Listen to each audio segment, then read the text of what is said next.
to my YouTube channel. Thank you for joining me for another one of my videos. So today, as requested by you guys, I wanted to talk about how to manifest regularly. And this was something that really came up for me a couple of weeks ago. So I thought, perfect timing, universe.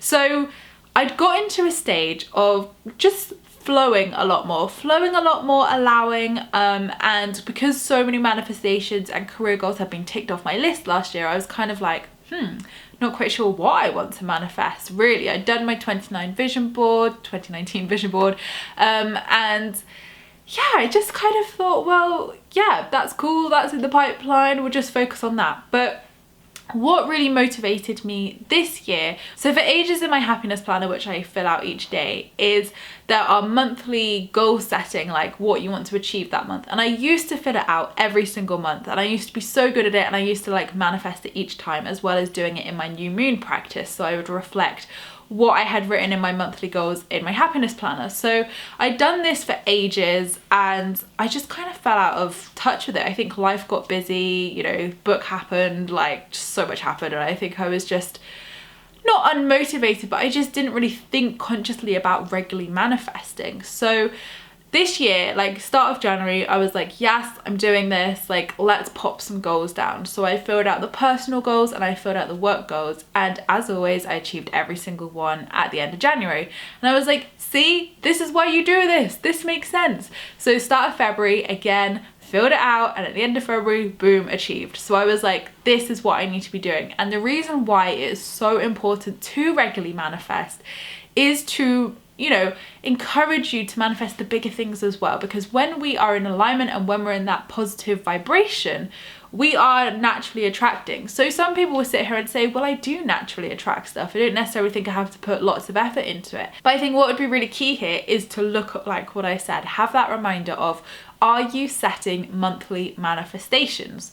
So you don't have to do weekly. If you wanted to do weekly, then go for it, let me know how it goes. But I think monthly for me feels good personally. So instead of having those 2019 vision boards and goals and like overall goals for the year, you break it down. And I think when you break it down as well, it helps you step by step to achieve that, because you are taking that inspired action each month to achieve the smaller goals, which lead to the bigger goals, and so forth. So you're building on your manifestations each month, leading to the bigger things which are on your year goals, etc., or life goals. So each month, at the beginning of the month, like write yourself down 5 personal goals and 5 work goals of what you would like to achieve in that month. And then when the new moon comes, like if you don't know much about moon cycles or manifesting with the moon, I have got a webinar on my website about it, or I have done a video on here before, and I'm pretty sure a podcast, I'm pretty sure. So it talks all about how we can manifest with the moon cycle. So the new moon is the manifesting moon. So Google when the next new moon is, and on that new moon, write out, I've got a new moon practice on my blog as well, so you can follow like the ritual step by step.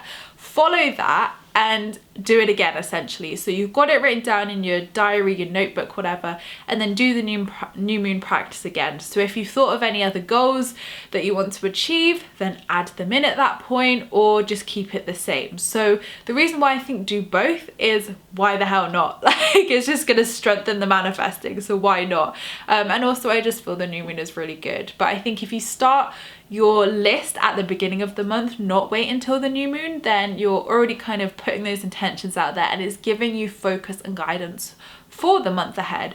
So I think this is just like such a really good tip to do, like regularly manifest, because it reminds you that the universe is constantly listening to you, constantly manifesting. And like I said, it's really helped me especially to build up to those steps. So manifest each, like step 1, step 2, step 3, step 4, to build to the bigger goal that I was wanting to do that month.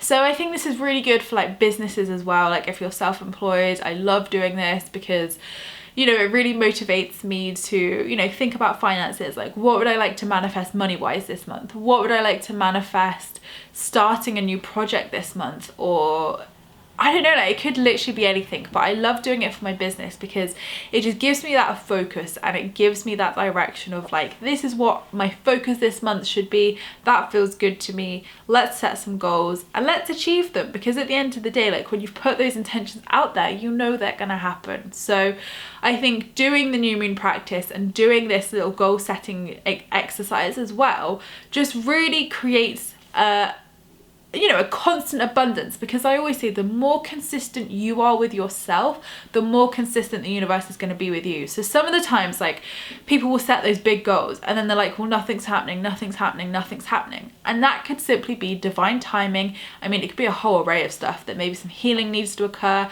divine timing, it's just not time yet, like all part of the divine timing, or maybe you're not letting go enough. So why I love to do these monthly manifestations as well as the bigger stuff is to prove that it works, because it reinstalls my belief. It reinstalls in those moments where I'm having wobbly moments where I feel fearful or I feel doubtful and I'm like, why is it not happening? I'm like, yeah, but look what else is happening, Emma. Look what you are manifesting in all other areas of your life. So this can be a really, really good way to restore your faith, restore your trust in the universe, and restore your trust in yourself that you can manifest. So these can just be simple things. You don't have to overcomplicate it. It could be manifest a bunch of flowers. It could be, I would love to book a holiday this month. That was one of my goals last month and it happened within 5 days. It could be, I want to manifest a bonus at work. It could be, I want to manifest £300 this month. Whatever your personal work goals are, like write it down. Really like challenge yourself to manifest regularly, because it creates that healthy relationship with manifesting, with the universe.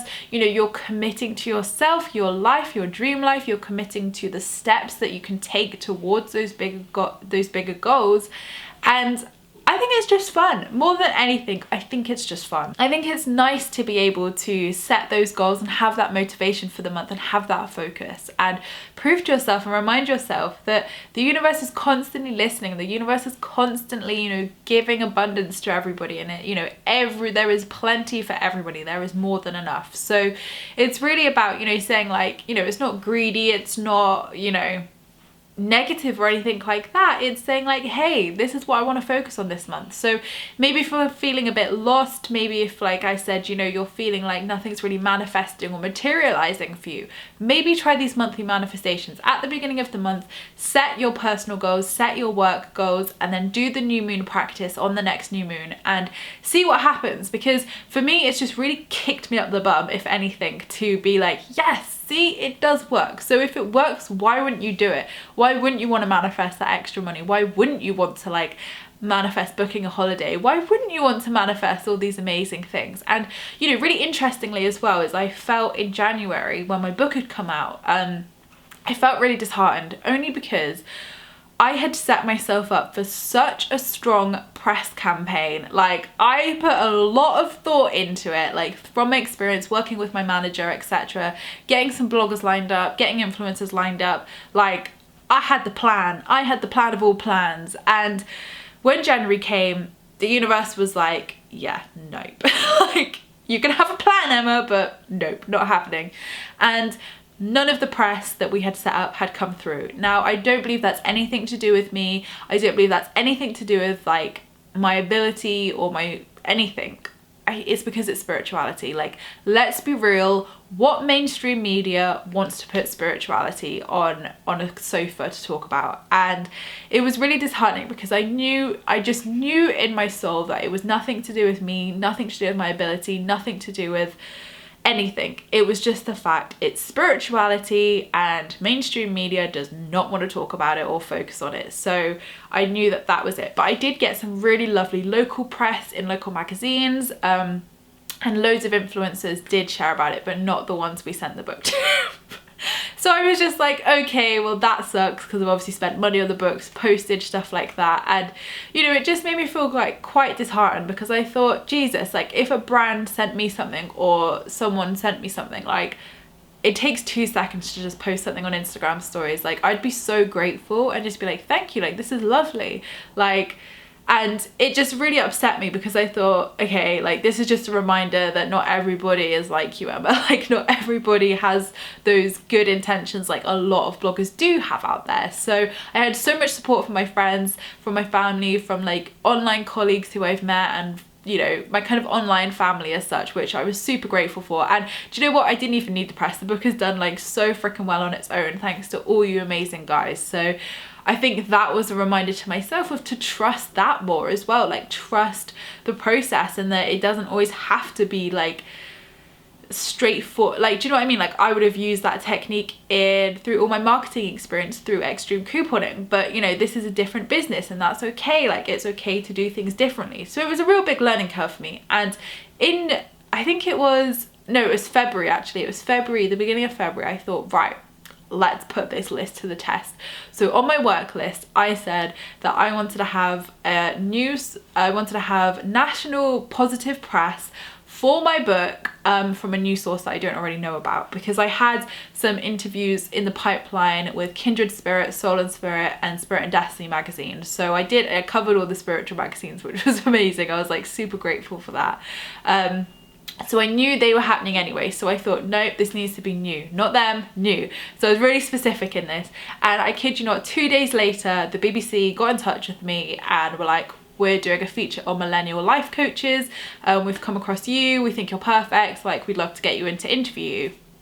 And a week later, I went up to the BBC studios in London just before my summit, which is in the vlog, and did the interview, which I'm hoping will be out by the time you watch this. They said a couple of weeks, so it does take a while, but I was just so proud to be able to fly that flag of spirituality and fly that flag of positive life coaches and spirituality and the law of attraction. Like, trust me, I got everything in, and I was proud, as well as my book. So I was super proud to be able to do that and to share this with people through the BBC, like through mainstream media. So that for me was like the biggest accomplishment. Not even talking about my book, it was actually talking to the BBC, to all of their viewers, and saying like, hey, spirituality is cool, law of attraction is cool, it can do a lot for your life, and you know, a really positive spin on millennial life coaches as well. So that was a really cool manifestation. So this just proves that, you know, by setting those monthly intentions and setting those monthly goals, the right things will come in. So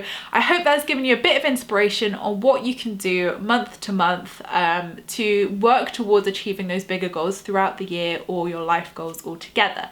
So let me know if you do this. Let me know how you get on. I'd love to hear your thoughts on what you manifest in the next month by doing this practice and the new moon practice. So thank you so much guys for watching my videos. I appreciate all your views and likes. Don't forget to subscribe if you're new here, because I would love to see you again soon. Don't forget to leave me a comment in the comments box down below, because I reply to them all, and I will see you in my next video, which will be next week. Lots of love guys.